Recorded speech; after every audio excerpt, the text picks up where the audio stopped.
Doctor Mohan Yadav हमारा नेता कैसा हो, हमारा नेता कैसा हो। मध्य प्रदेश में चुनावी रंग जम चुका है। हमारे साथ उज्जैन दक्षिण के जो हाई प्रोफाइल सीट है उसके प्रत्याशी हैं डॉक्टर मोहन यादव, जो कि शिवराज सरकार में मंत्री भी रह चुके हैं। तो क्या सर ज़मीन पे बैठ के चुनाव लड़ा जा रहा? निश्चित रूप से जनता का अपार जन समर्थन दिखाई दे रहा। सरकार ने जिस प्रकार से काम किए हैं, मैं बाबा महाकाल की नगरी उज्जैन दक्षिण से चुनाव लड़ रहा हूँ। मुझे इस बात की प्रसन्नता है कि जिस प्रकार से जनता ने विकास के कामों को प्रतिसाद दिया है, उज्जैन में चहुमुखी विकास हो रहा है। पूरे प्रदेश में विकास की गंगा बही है। कोविड के कठिन के काल के बावजूद भी सरकार ने जिस प्रकार से काम किया, खासकर उज्जैन में बाबा महाकाल के महालोक का लोकार्पण 1 और 2, विभिन्न प्रकार की इंडस्ट्रियाँ, विभिन्न प्रकार की सुविधाएं, विकास के कार्य, राजमार्ग, रेल का उन्नयन, रेल का दोहरीकरण, ऐसे कई कामों से जनता विकास के साथ जुड़ी हुई है। और मैं स्टेट की बात कहूं तो नई शिक्षा नीति का भी युवाओं में बड़ा क्रेज़ है और इसका लाभ हमको मिल रहा है। यादव साहब, आप जो चुनावी रण है इसमें किस तरीके से आपकी रणनीति है और कितने बजे आप उठ जाते हैं, किस तरीके से आपका दिनचर्या रहती है इन दिनों खास तौर पर? देखिए, मैं तो पूरे 5 साल चुनाव लड़ता हूँ, मुझे कोई ज़्यादा फर्क नहीं पड़ता है। मेरी दिनचर्या वही जो सामान्य है। मेरी 5 साढ़े 5 घंटे की नींद होती है, उसके बाद पूरा समय जनता के बीच में रहता हूँ। तो मेरे लिए कोई ज़्यादा इसमें अंतर नहीं है। लेकिन ये बात सही है कि सुबह हमारी मॉर्निंग वॉक या साइकिलिंग या अन्य व्यायाम वगैरह से निवृत्त होकर के 9 बजे बाद लोगों से मिलना, लोगों से मिलते हुए 10 साढ़े 10 बजे तक अपने काम निपटाकर 11 बजे से जनसंपर्क में लग जाते हैं, जो देर रात तक जारी रहता है। फिर शाम को पार्टी की मीटिंग भी चालू हो जाती है, लेकिन दोनों के बीच में जनसंपर्क भी चलता रहता है। लेकिन यह है, मुझे इस बात की प्रसन्नता कि उज्जैन और ये मालवा तो खासकर हमारी विचारधारा का गढ़ है।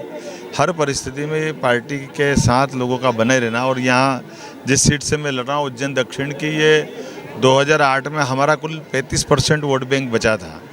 लेकिन 2013 में, जैसा माननीय अमित शाह जी गृह मंत्री बोलते कि हमारा 51% वोट बैंक अगर हो जाएगा तो विधानसभा हमारी अलग प्रकार की थी। मुझे ध्यान में आता है कि 2013 के पेरा चुनाव में ही हमने हमारा 35% से वोट परसेंट 51.10% पहुँचाया था, जो बाद के 2018 में भी कायम रहा और लगातार उसमें इंक्रीज़ हो रहा है। आपको क्या लगता है इस चुनाव में चुनौती क्या है? चेतन यादव जो आपके सामने लड़ रहे हैं वो चुनौती है, कमलनाथ चुनौती है, या राहुल गांधी चुनौती है? मुख्य रूप से चुनौती क्या है?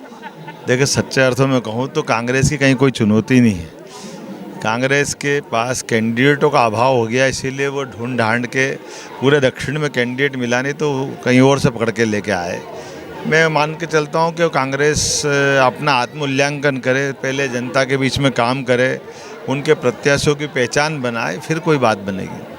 आपको क्या लगता है कि इस बार जो जनता से आप मिल रहे हैं, आने वाला भविष्य में बीजेपी को या सरकार को या आपको विधायक के रूप में अगर चुनते हैं तो आप क्या प्राथमिकता के रूप से उज्जैन के लिए करना चाहिए? देखिए, उज्जैन में करने के लिए तो जो हुआ है वो भी काफ़ी हुआ है, लेकिन करने के लिए भी काफ़ी है। उज्जैन के लिए नहीं, उज्जैन दुनिया का सबसे पुराना शहर एक है। ऐसे में इसमें बड़ी संभावना जिसमें काम करेंगे। लेकिन मैं अपनी कुछ प्राथमिकता जरूर बता सकता हूँ, जैसे ट्रेन की, बस की, हाँ, राजमार्ग की सुविधा मिली है। लेकिन से इंदौर उज्जैन ये 6 लेन बनाना ये हमारी प्राथमिकता में होगा। मेट्रो ट्रेन का आना ये भी दूसरी आवश्यकता होगी। यहाँ एयरपोर्ट बनाना इसकी आवश्यकता भी होगी, जिसकी लैंड एक्वायर हमने करा ली है। इंडस्ट्रियल हब, एजुकेशन हब, काफ़ी काम करने के लिए बाकी है। साथ ही साथ ये धार्मिक पर्यटन का केंद्र होने कारण से इसमें भी रिलीजियस टूरिज्म को डेवलप करने की बहुत बड़ी संभावना और मुझे प्रसन्नता है कि ऐसे कई मुद्दों को लेकर मैं आगे बढ़ा। आपने पिछली बार चुनाव लड़ा था तो योगी जी को बुलवाया था। योगी जी आपकी पहली पसंद है, इस बार योगी जी आएंगे? नहीं, मैं आपकी जानकारी के लिए बताऊं कि मेरे हर चुनाव में सबसे पहला चुनाव लड़ा जिसमें सबसे माननीय प्रधानमंत्री मोदी जी आए, दूसरे चुनाव में योगी जी आए, तीसरे चुनाव में अमित शाह जी आए। तो मुझे लगता है कि भारत के ये तीनों टॉप लीडर हैं जिनने मेरी अपनी यहाँ की सभा को संबोधित किया।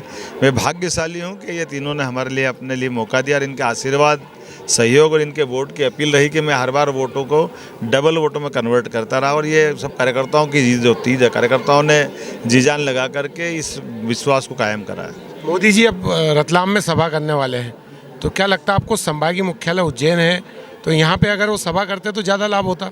मोदी जी और योगी जी और अमित शाह जी ये कहीं भी सभा करें, सबको सब जगह लाभ मिलेगा। ये अब केवल जिले, संभाग, प्रदेश के नेता नहीं है, ना नेशनल या इंटरनेशनल नेता है। इसकी इनकी परमात्मा की कृपा है कि हमारे पास इतना गौरवशाली नेतृत्व। आप ध्यान दीजिएगा, हम नहीं कह रहे, हमारे दुश्मन देश पड़ोसी पाकिस्तान के लोग कह रहे हैं कि काश हमारे यहाँ मोदी होता। ये थे डॉक्टर मोहन यादव, जो कि जनता के बीच रहते हैं, लगभग 18 घंटे रोज़ चुनाव में मेहनत कर रहे हैं। उनका ऐसा दावा है कि जो 5 साल है हमेशा जनता के बीच रहकर चुनाव लड़ते हैं, इसलिए इनको आमतौर पर जो चुनाव के दिन है उसमें ज़्यादा कठिनाई का सामना नहीं करना पड़ता। Vikram Singh Jat, ABP news, Ujjain.